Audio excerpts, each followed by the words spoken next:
Hello, hi, Steph from Them Coming. A real pleasure to have you here with us. Maybe you could kick off with a brief intro to the Day of the Jackal. What can people expect going into your series? I think an amazing manhunt, an incredible cat and mouse story, a story where the relationship between the hunter and the hunted is incredibly complicated and where they have much more in common with each other than they would ever want to admit. Of course, Frederick Forsyth's novel, originally written in 1971. There was a film, 73.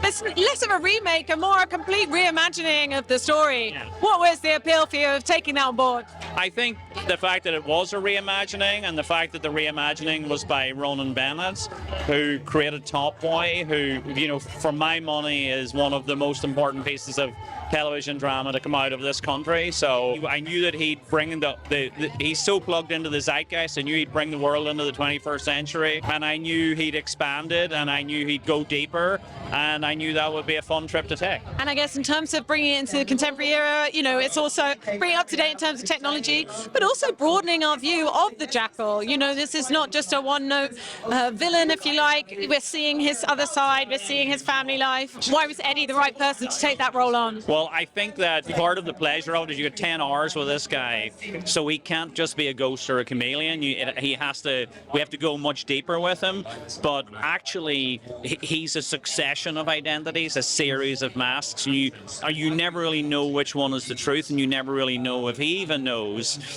or if you ask him the question, would he just answer with another character? And Eddie has got such intensity, intelligence, and technique as an actor, as well as being so emotionally available and having incredible movie star wattage, that he just keeps you guessing all the time, and that he stands out but he disappears at the same time. And I think that that's an incredible combination for the character. And incredible cast across the board, but again, particularly Lashana Lynch as Bianca. She just takes on this role so brilliantly. What was it like working with her? Lashana is a force of nature in the truly most exciting way. She is as obsessive as the character, as committed as the character, as unstoppable as the character.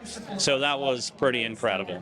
Production values really through the roof, shooting all these different locations, really high octane stuff. What was all that like, pulling it all together? I've said this before, and it's true, is that it required Jackal-like levels of planning, and that was fun for us. That character, his obsessive attention to detail, he's like that because his life depends on it, and for us it permeates right through the show. And so everyone, when you have writing of that quality and actors of that quality, everyone wants to deliver at that quality. So we were all equally committed. Did you have a favourite scene, or when you watch it back now, a favourite episode? Was that like trying to pick your favourite children? I don't know. I honestly love all my children equally. You got to say a word about the soundtrack as well. It's just, I'm like immediately, just in the first few episodes, I was like, this is a banging soundtrack. Well, there were two elements to that. Firstly, we knew we wanted it to be a big commercial show, so we wanted to use commercial music, but also we wanted to have a very strong, dramatic, striking score. And Volker Bertelmann, who did All Quiet on the Western Front, is so incredible, so he was our first and only choice for that, and he delivered.